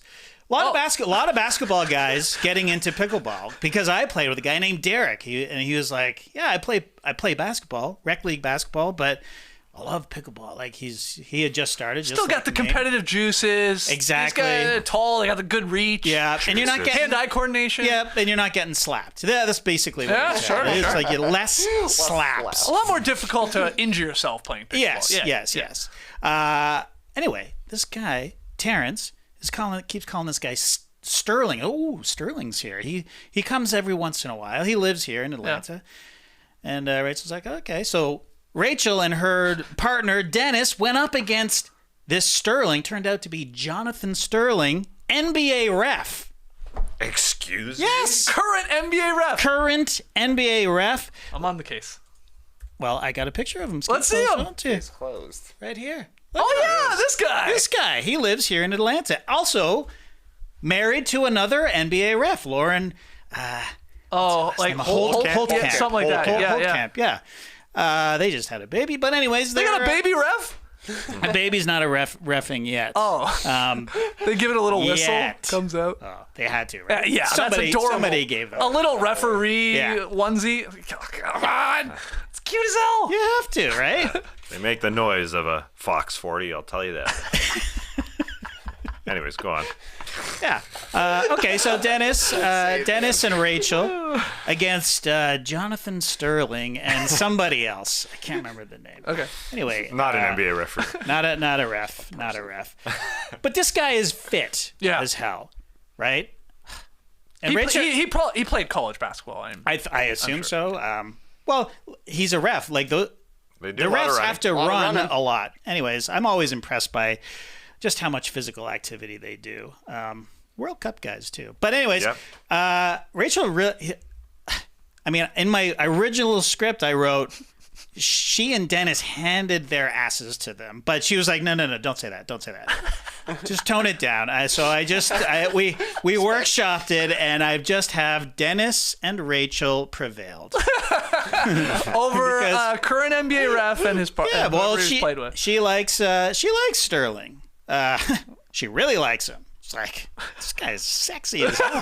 He's a good-looking guy. Yeah. I mean, check out Sterling. Also like that she thought that his name was Sterling. I like that name as a... Yeah, his first name, Jonathan Sterling. That's a real official's name, actually. But, the point of all this is that Rachel is getting very good at pickleball. But I think that she and Dennis prevail because these guys. Next Evo Natural Stress CBD Complex. This stuff can help you de-stress so you can focus on the important tasks at hand, like the dinks and the slams. Terrence has started calling Rachel the Hammer. Good nickname, right? Yeah. Very good nickname. Cool. Also, if you take one of these, you're not going to be distracted by your sexy opponent. Like this guy. And listen to this. Most CBD oil, found in tinctures and gummies and capsules, achieves between 2 and 10% of absorption, which means at least 90% of what you think you're getting is actually getting wasted. Wasted? Where does it go? Pee? I don't know. Out your pee? Are you pooing it out? I'm going pee. I'm going poo. Yeah. If it's oil. That's a good point. If it's oil. I mean, I defer to you, Trey, because you're the doctor in the room. I'm so glad I got a health science degree 20 years ago. But you're a resident guy. I know the names of muscles. What else do I want to say? Well, was Sterling a stickler for the rules, or is that leave it at work? Honestly, Let somebody else make the calls. He's cheating left and right. Yeah. Carries, hitting the net like an animal. it's a great question. I should ask her that. I forgot. I should have. Yeah. Next Pickle Report. He was living in that kitchen. Listen, let's wrap this up. For 25% off. Oh, wait a minute. Did I forget to talk about Smart Sorption? What is it called? Oh, Smart Sorb Technology? Smart Sorb Technology. Yeah. Yeah, because you may think CBD oil, it'll just help me focus. But, you gotta go. You have to go with this, Next Evo, because it's got, say it with me, Smart Sorb Technology. That's right. Boom, there you go. Okay. You said it. Okay, we got that in. I just wanted to say that. It's fun to say. It is fun to It say, is. especially in unison. I mean, 4 times faster. Come on. For 25% off subscription orders of $40 or more, use promo code PICKLE. It's on the screen right now at nextevo.com. That's next, NEXTEVO.com. Promo code PICKLE. Promo code PICKLE. People were dropping their pickles in the stream team, which we'd love to see. People are saying that was the best pickle report yet. Wow. Yeah. And I was looking at Jonathan Sterling's NBA referee bio page. His interests and hobbies include detailing cars, bike riding, golf, water sports, scuba diving, and traveling. Huh. No Not a pickleball. mention of pickleball, so I wonder when this was written. He might be new to it. Maybe somewhat new. Yeah. I hope he can update this. I hope so. All right, JP. Car detailing. I have to befriend Sterling because my car badly needs a detail. Maybe if he's interested in doing it. It's kind of like talk about washing a car, right? Like that's not how I take detailing cars as a hobby, but how do you take it? I think he's like into like souping up cars. Wrench head. Yeah, a little bit. Yeah. Oh, I thought that was getting into. I don't think. That's a strange hobby, is it? Yeah. Not? Just I'm gonna clean a car. It's definitely not. I like cleaning cars. It's putting. That's what details I know. If I go get my car got a clean detailed. look to him. He does. You think he likes? Details his body, Think you he can likes tell. vacuums? Is what Some his people NBA like bio it. Some says. people like it. No, he puts decals on cars. No. You can tell from the other interests he likes being outside, and that includes popping the shirt off and washing the car. Wow. Detail. Wow. Ask him. This is a Just great ask him. debate. You play Great pickleball with him. Say, hey, I was reading your bio. Yeah. You should show up to the court with a filthy car. Yes. Just see what he does. Do you want to play some Jonathan Sterling fun fact trivia? Yes. Okay, here we go. Favorite musician? Okay, I'm I going know to what give you his a favorite hint. song is. At the car wash.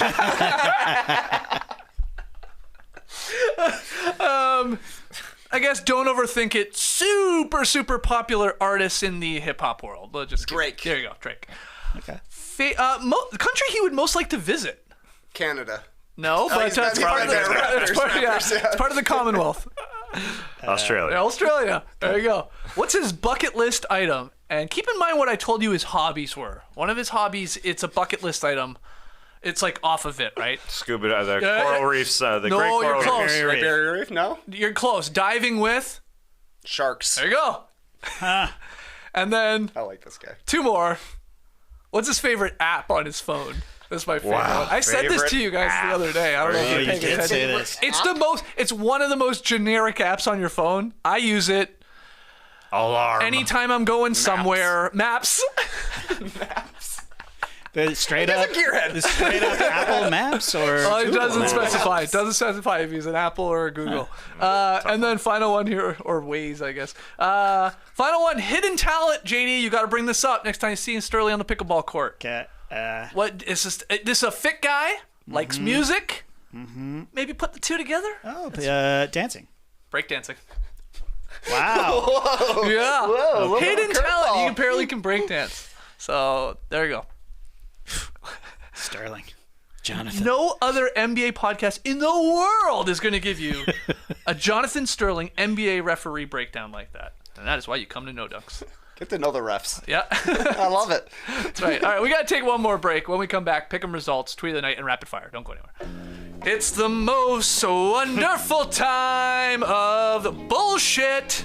The holidays aren't all sleigh bells, mistletoe, and carols. They're also airports, shopping malls, and Karens. So give yourself the ultimate gift of a stress-free holiday with the Next Evo Naturals fast-absorbing CBD products. Next Evo's Stress CBD Complex gummies are clinically proven to have 4 times better absorption than standard CBD. No other CBD brand can promise that. They can't even dare to promise that. Next Evo does. I'm a fan of Next Evo Naturals, especially around this time of the year, because the holidays actually do stress me out. I'm a pretty carefree, easygoing guy, but it is a lot of pressure, the holidays. And a lot of pressure in pleasing people, be it gifts or traveling to see people, and like all of this, it gets to me. And then I also have this weird thing, like we take a little bit of time off, and I'm not good at taking time off. I always feel like the NBA's going, we gotta keep going. Just slow down, man. Relaxed. Get some Smart Sorb in me. Next Evo Smart Sorb technology delivers CBD to your system in little as 10 minutes, and I need that because this ain't regular CBD oil, which works more slowly because our bodies, they don't process oil-based ingredients all that well, especially when you compare it to the water-soluble supplements. Smart Sorb upgrades CBD's natural absorption power. It's scientifically formulated to deliver CBD fast. Fox fast. Kipchoge fast. Who? Kipchoge. Oh, Marathon runner. okay. See, when you think fast, you think speedy, Bolt-like fast, right? You say Bolt, but why not a guy that can run a marathon in 2 hours? That's fast. That's damn fast. Still long, though. It's still long, but he's running faster than any of us can run a mile. For 26 of them. Yeah. Isn't that nuts? He'd lap me, literally. Man, hey, I'm telling you to go to a G League game and take that in live. Go to a marathon and see elite runners, men and women, run. Blow your mind. The only problem with it, you only see them for like 8 seconds. But anyway, it will blow your mind how fast they're running. It's truly amazing. But anyway, get Smarter CBD from Next Evo Naturals and get up to 25% off subscription orders of $40 or more at nextevo.com/podcast. Promo code NODUNKS. That's nextevo.com/podcast. Promo code NODUNKS. This show is sponsored by BetterHelp. When I went to vote in the Senate runoff election last week, it took a while.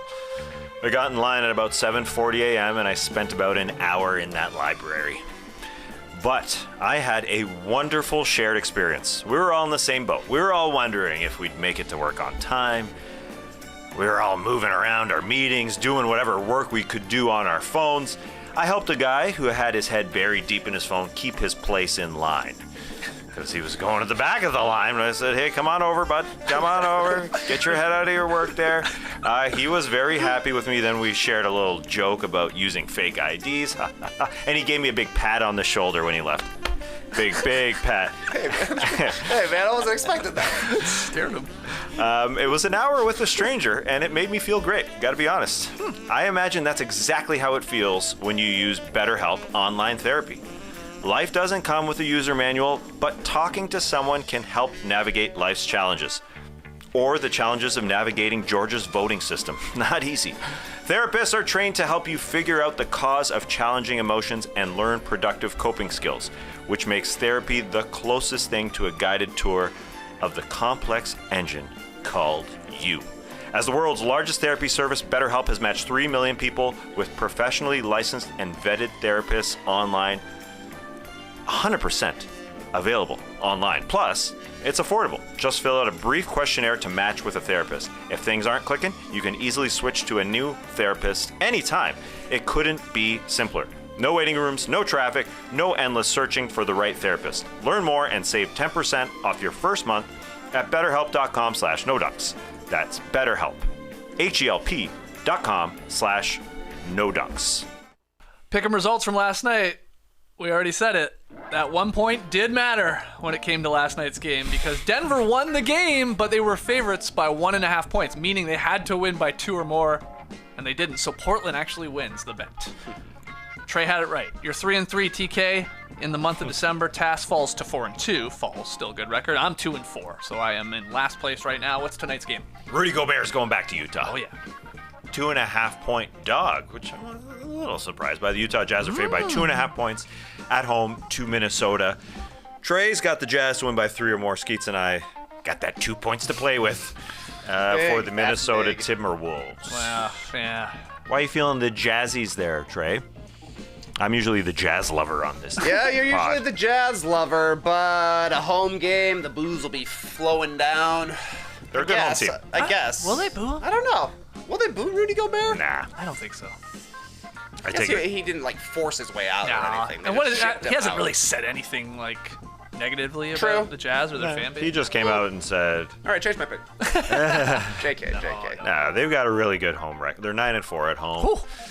And he just recently said, we believe we could have won a championship. I know others didn't believe it. He still thinks he can. And then he said there's the other side of it. He still feels something for Utah. Okay. There's the emotional side. So now they won't boo him. He'll have a good game. Trey's got the Jazz winning by 3 or more points. Tass and I got a few points to play with, and sometimes it matters. We got Minnesota on the road. Yeah, we got Rudy Gobert back in Salt Lake City. John Wall is going back to D.C. And we have our first ABC Saturday night game this weekend, which is a really, really good one, right? Warriors-Celtics. That's right. So I think it's 8 o'clock, 8:30 on Saturday night, Eastern time. Okay, let's get to Tweet of the Night. Tweet of the night. Wow. Twitter. What do you got, TK? Ooh, slow night in the tweet streets, to be quite honest with you. Only 3 games, Nuggets, Blazers. A great game, but maybe not the biggest marquee matchup out there. None of these games were, but luckily, Devin the Lab is still active on Twitter on a slow NBA night, and he's the best thing going on NBA Twitter right now. So here is your tweet of the night. It just works the best tweet-wise. Dev tweets, we're starting a 24/7 snitch hotline. If you see someone not playing pure basketball, just give us a call, and we'll jump on it immediately. Details coming soon. These videos are hilarious. The Ja Morant one, to me, the most egregious of the carries that Dev has showcased thus far, but the LaMelo Ball one has the funniest lines. And there's one part where he says, "Carry on luggage, TSA, like a purse, like a newborn." There's another part. He's talking about travel. Right foot, left foot, right foot, left foot. It's electric. I lost it. These are good. And man, it's just so fun to say the sport of basketball is cooked. He says it every video, and I laugh every single time. Hearty recommendation to follow, to check out these videos. But here's the good thing.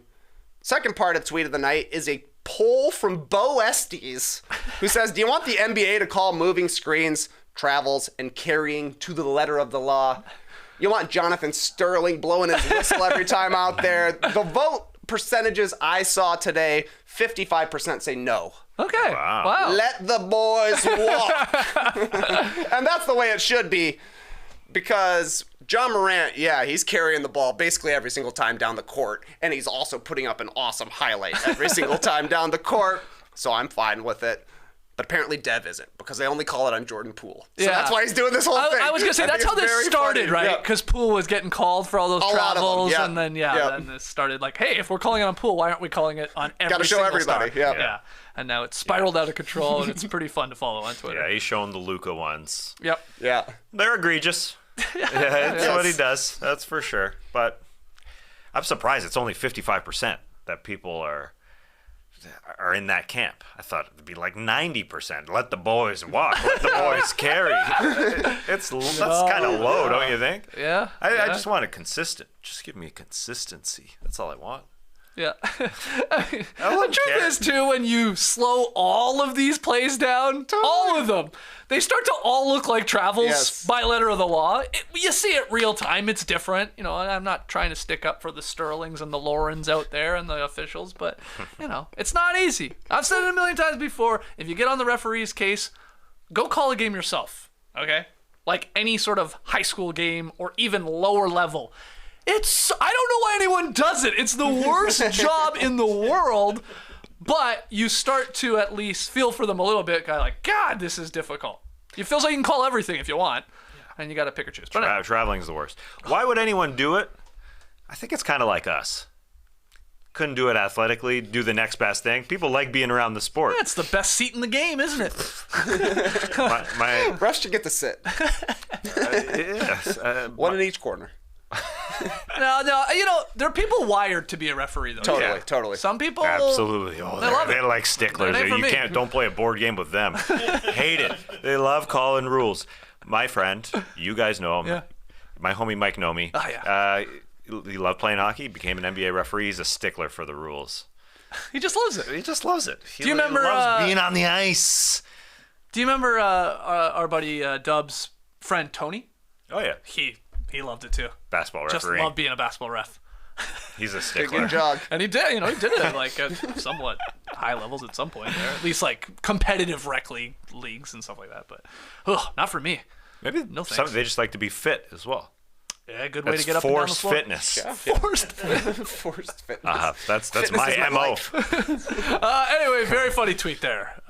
So go check that out if you have no idea what we're talking about right now. The snitches are out, calling everything on Twitter. Okay, let's wrap this up with some rapid fire fun. JD, you got the questions this week. What do you got?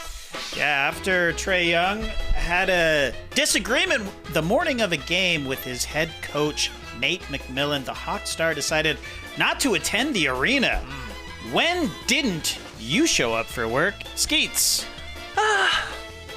There was once when I worked at a car factory, and I worked the graveyard shift. So you would go into work on Sunday night. That sucks, right? I mean, it's the worst. And I'm like 19, 20 years old here. And so one weekend, got away from me. A little too much Sunday fun day. So I had no choice. I mean, I can't go into this car factory off my tits, you know, like putting together like cars. I mean, Jesus. I'm not a gearhead, but even I got my limits, you know. So I had to just not go in. I thought I was going to lose my job because they don't like that. Not showing up for a particular shift. But then they're also so desperate for people. They're like, all right, just come back the next time. So that is the time I didn't show up. What was your Sunday night? Your factory job? What were you? Well, wheelman? No, in this factory during the graveyard shift, I was basically part of like the cleaning unit. Sure. Like go around. Like there was only like 10 people in this giant ass automobile car factory.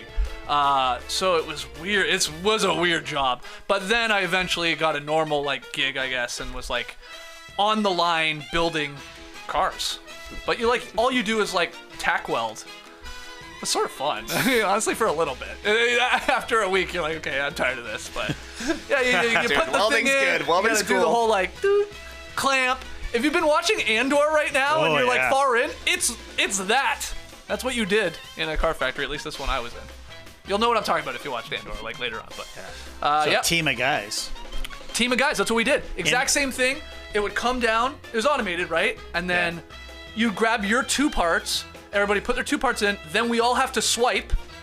It all clamps down the machine, because now we're good to go. Nobody's gonna like lose an arm or something. And then we just tack weld. All you're doing is putting that part in place, and then it goes up, and then goes over to the robots to do the real weld. Wow. Yeah. So you're on a line, but, someone screws up down the line. Like Brody, I've told this story before. He tack welded the part to the machine. Not to the car. Ooh. Uh-oh. And so then it couldn't like unclamp. It went shut down for hours. Damn, good job. Brody did it a second time. He did it later that day. So did they shock him twice? And/or joke. Tassie. That's good. Didn't he also blow a fuse twice with with electricity? the potato. Brody was slow. He's a back-to-back jack kind of guy. Well, I do say that it's a dumb rule or a dumb saying in basketball that the best ability is availability. Hate it. But I will say in the podcasting world, the best ability is availability. Just show up. Just show. That's what we did for years. But we're not going to show up in April, I guess. We talked about putting together the top 10 regular season games. Yeah. We need some time off to do that. As you said, Trey, we need a gap between, just like the old bubble season. So when am I not showing up for work? It's going to be April. We're going to take a few days off, I think. I'm just calling guessing. it now. Wow. Yeah. Like all of us? Yeah. Awesome. It's just news to him. Yeah, TBD. But, TBD. It's changing already. You might be here. He won't. That's why we got. Well, I don't know. The reason why we got here is because our best ability is availability. It's That's not true. Yeah. So we'll see. Trey. I missed work on October 17th, 2014. What happened? Baby time? Yeah, baby time. Went in for an ultrasound. They said, we got to get this baby up. So I said, guys, I'm not coming in. Unfortunately, I missed season preview part 6 of the season. You want to answer the questions? Sure. What's one 2013-14 playoff team that'll end up in the lottery? What's your favorite under-the-radar move of the NBA offseason? Who will win most improved player of the year? Jeez. What's your favorite new uniform? Who's your social media MVP? Who's the best front court in the league? Who will lead the league in scoring? True or false? Trey named his newborn Joakim Noah. Real question. Wow. False. Was this an hour show? Is this a television show? It must have been, right? Well, those last 5 were hot seat questions. So rapid fire. Yeah. Just like this. That would have been just like this. What? No, it was half hour. That was a half hour? Yeah, it was. Second season. Okay. Right. Wow. Oh, are we actually answering the questions? No. You want to do a whole nother preview podcast for the 2014-15 NBA season? The 14-15 NBA season. JD, what do you got next? Next question. Steph Curry's fake video of him bombing 90-foot shots made the rounds this week. Have you ever faked anything to look cool? Skeets. Absolutely. Very similar to Curry here, though we didn't have the technology of the deep fakes that they have here in 2022. When we were 13, 14 years old, my buddy Grish, your buddy Grish, our buddy Grish, we would shoot ourselves shooting the basketball on the giant camcorder, shoot it, get the guy shooting it from 50 feet down the street, stop, and then go up to the net, and then have the ball just very gently go through the mesh. Stop, cut back to the guy down the street. Go crazy. We did this all summer long once. And we got so advanced with it, we were then filming like those NBA Jam VHS tapes where it'd be like jam and stuff like that. We would like film that graphic off the TV, splice it in to our clips where we're jamming on a 7-foot high net. Oh yeah. But spoiler, it was all fake. It was all fake? Yeah, man. Oh, man, I was watching that mixtape, and I thought you were making those. Yeah. Oh man, it was tough to do on those old crappy camcorders because they lagged all the time. Oh yeah. So you had to like get down. It was a science to figure out like the actual timing of like, okay, you're on, but you couldn't say you're on and shoot it. You know, it's all head nods and stuff. Yeah. Live editing. It's tough. Yeah. We have these stuff. tapes. These tapes apparently exist. Oh, you should So I should get put them them up. YouTube. throw them up on YouTube. Yeah. Tassie. Faked anything to look cool. I don't have any cool magic tricks, but I'm trying to develop a few. You know, sitting around the dinner table with little ones, they got to be impressed by something. The best one I have, I took it from my father-in-law's. I fill up a cup with a liquid, and I can do an old 360 so the liquid doesn't drop. That's all I got. Yeah. That's good. Kids aren't really buying it quite yet. But yeah, that's what I do. They're on a amazed regular. liquids in the cup. They're like, no way, there's anything in there. Yeah, they don't know. But it's pretty easy once you get the hang of it. Just do it. Wait, do you have anything in your cup now? Yeah, I'm there is. surprised. That's pretty. Just a little juice. Just a little juice. Yeah. Physics. Physics. Cool. Kids love physics. Trey, have you ever faked anything to look cool? Yeah, this was 6th or 7th grade. Beepers were all the rage, you know. Beepers, Mark wow. Johnson had a really cool Motorola see-through blue one. I didn't have a beeper. You know, my mom wasn't going to get me a beeper. She got me a fake beeper, though. Like a playtime beeper. Oh my god. I set it off in class multiple times, Brody style. Teacher took it. Oh. Mark Johnson got to keep his beeper. His real It actually beeper. worked. Beepers. What a weird face. Just walking around with that on your hip? Yeah, Wow. like, just like check out my cool beeper. It doesn't work, but it always goes off. I'm always getting paged at school. People gotta get in touch with me. So what would you do when it went off? You just like, Oh, sorry. I got it. Sorry. Sorry. I gotta go. I got give another birth call to from this 1, 2, 3, baby. 4, 5, 6, 7, 8, 9. Gotta go make a call real quick. Damn, boobless. Boobless again. Shell oil. What? Oh. That's so funny. I miss the beeper era, but Yeah, so did I. You're in touch, but not enough. You're in touch when you're ready to be in touch. Bring them back. Just Bring back 'em beepers. Yeah. don't mind it. I love it. Okay, last one. Nike announced this week that Kyrie Irving is no longer a Nike athlete. In response, Kyrie played Wednesday with, quote, "I am free" written on his shoes, among other things. Have you ever written something on shoes or another article of clothing, Skeets? Yeah, I was reminded of a Halloween, I want to say like 03, 04, up in Toronto. And we actually called it Spite Halloween. I don't know if you were there, Tass, but it was at Ken's house when he lived on Bathurst. And Spite Halloween was, don't show up in a costume, just show up in a white t-shirt, and I'm going to have markers, Yeah. and we're going to go to town. And that's all we did. And a lot of crazy things were written on people, and that's what it was. That was the party. That was the Spite Halloween party. So, What was written on your shirt? oh, I mean, millions of things. Oh. Like, yeah, everybody, like, you know what? It's sort of like a dumb yearbook. Right. You know when you ever look back, like we had to do those things where we like did all these short form jokes so we could put in a million lines into our yearbook, and then I read it now and I'm like, what the hell does any of this mean? It's sort of like that, JD. Gotcha. And there were probably things that would get people canceled and stuff like this at this Yeah. point. So Okay. Don't yeah, repeat Spite them. Halloween. Well, I can't even remember them. I don't even know. I had the shirt for a little bit, but I eventually threw it out. I ain't Smart. wearing this. Yeah. It was a cheap white shirt. I don't need it. Tassie. Sorry, JD. Same answer. You were there. Yeah, I was I there. couldn't remember. Yeah. Yeah. Okay. Wow. And I was thinking about faking it, writing an entirely fake answer here, but On your shirt. on my shirt. No. Turn around. Imagine you turned around. JD, my answer is this. Oh, That'd have been should have badass. coordinated that. Yeah. Like Tank Wembanyama. That would have been good.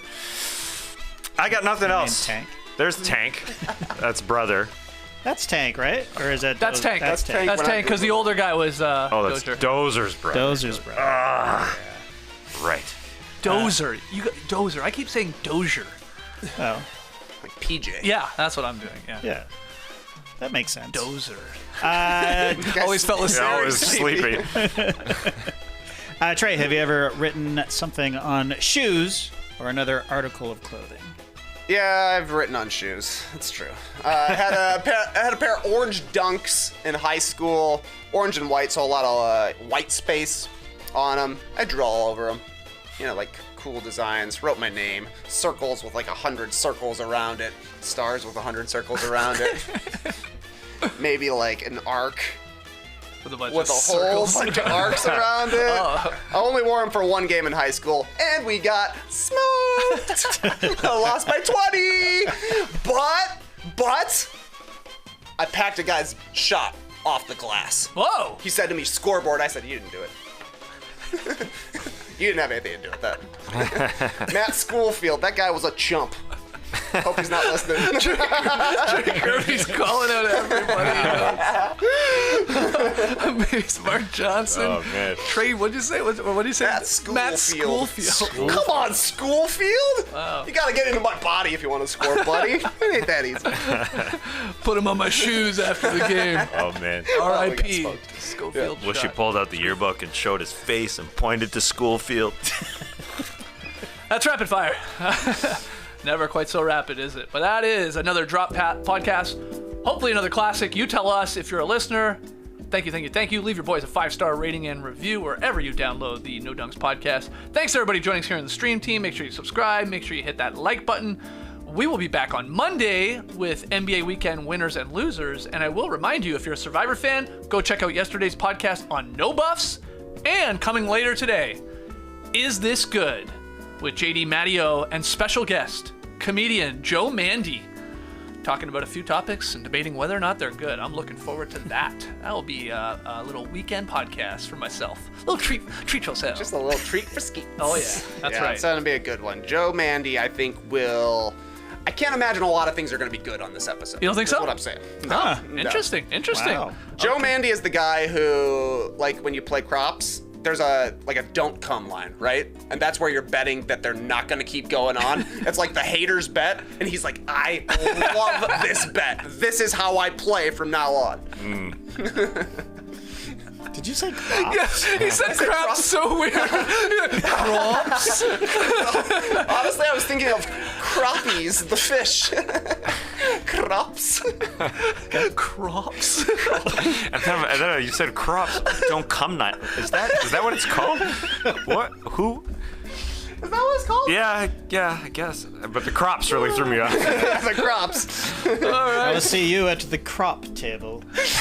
I hope you enjoyed this drop podcast. The drop? Yeah, I guess it's more like that. Okay, Clipper Bros. You heard it here first. Have a great time. Turn up. Love you guys. Awesome. Thanks for joining us. And remember, the best podcasting ability is availability. We'll see you Monday. Embrace the weekend, people.